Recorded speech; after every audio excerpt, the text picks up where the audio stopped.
Why do I keep attracting emotionally unavailable men even if now I understand that, what is the inner work that I'm supposed to do? I have been doing it. I have been following a lot of personal development content, but still the pattern keeps on repeating in my life.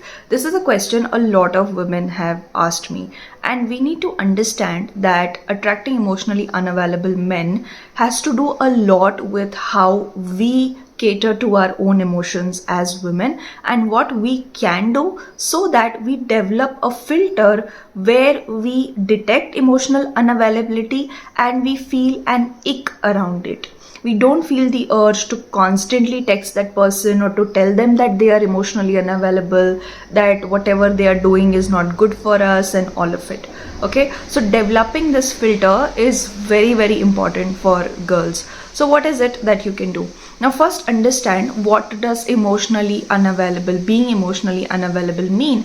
And you will see it's not that one day suddenly you saw a guy and only guys are the people who are emotionally available to you. You will see that in emotional unavailability in other places as well. For example, you said that, I am not feeling emotionally good about this particular thing, and that particular person in your environment can directly say that, emotions don't matter, or we need to toughen up and we cannot always be so emotional about everything. And that particular need of yours can get invalidated very easily, and this person in your surrounding could be anybody, your father, mother, brother, grandparents, could be the one who are in authority. So they say it with so much of boldness that this need of yours does not matter. You start to feel like, oh my god, I am wrong to have this particular need. So it starts with that. It's not that it suddenly starts with the guys that are entering your life. And you need to first understand that even if this authority in my life did not acknowledge my emotional need, that does not mean that I should not be having any emotional need. So first it comes with the acceptance of that, and because of that need being so unfulfilled for a very long period of time, often these women develop a sense of void within themselves. Now they either try to constantly fill that void by being almost, your life becomes that of a crybaby, that you're constantly crying for reassurance, validation, attention from people. And you either go to the other end of the spectrum and say that, I don't care, I don't need anybody, I don't need anybody's validation, anything of that sort. So you may be on the either end of spectrum, or you could be, jumping to these spectrums and not being able to stay somewhere in the middle that feels like a balanced position for you. So what is it that you can do to heal this particular thing about yourself? So first, like I said, understand your emotional needs. What is it that makes you feel good? You don't have to always, achieve something to give yourself like a treat or feel good about yourself.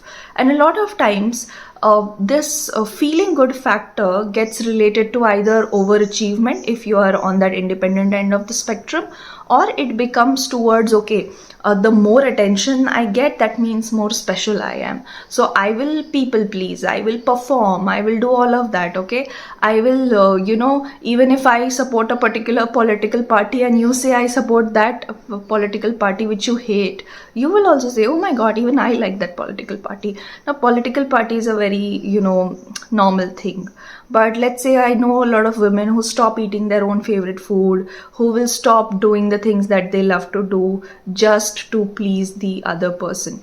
And then there are these other women, even if they like somebody, they will not do anything for them because they're like, why should I please you? So these two ends of the spectrum could be very harmful when it comes to relationships, and both the cases can end up attracting emotionally unavailable guys, and there will be a need to actually go after them because you are feeling attracted to this particular dynamics. Now these are the guys usually who have the patterns of not communicating well with you, or they will be like, okay, I was busy and this is how I am, and it will again feel like your need for time or quality time is a stupid need to have. or they will be the people who will again give you the same kind of gyan that you need to toughen up and all of that. So this is not a red flag in the guy itself, but it is a dynamic that's getting repeated in your life. So this person could be a good match for somebody else, but you know what your emotional needs are, so you may have to choose accordingly. You may like to, when you say quality time, it may be just 10-15 minutes of quality time that you may want to have, let's say tea or coffee with somebody for that particular time, and you want undivided attention. There is nothing wrong about that. So first you want to acknowledge and find out what are those needs of yours. For example, when you are, let's say you're not married to anybody, you're not dating, you may have the need to take a walk that makes you feel good, or you may just, for example, for me, it is to go and look up at the sky, and that makes me feel good. So when I prioritize my own happiness, when I am well rested, when I am well hydrated, I am taking good care of myself, I am eating good food. Now, anything or anybody that does not feel like a nourishing factor in my life, I will not tend to keep that person in my life. So you need to start nourishing yourself so well. Now by nourishing, I'm not asking you to get indulgent and, do all sorts of, you're eating junk food every single day and things like that. But what really nourishes you? And let's say, you're taking good care of yourself, you're wearing good clothes, everything that you like, and everything that makes you feel good. Now you are not outsourcing that sense of validation or emotional safety constantly from other people. And even if you need time to process a particular emotion, and everybody else wants you to rush the process of, let's say something wrong happened with you, something bad happened with you, and you want to cry about it for a day, or you want to cry about it for 7 days, you feel like I stay sad for longer and other people just bounce back quickly.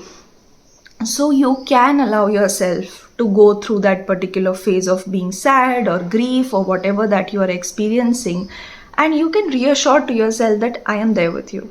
So when you learn to be very compassionate with yourself, again you are developing a very self-caring and reassuring voice for yourself.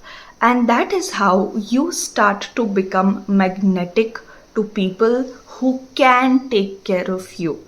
So a guy who's not constantly busy, or neither a guy who is, who has so much of free time, who's constantly going to come and disturb you, but somebody who is as balanced as you are as a person.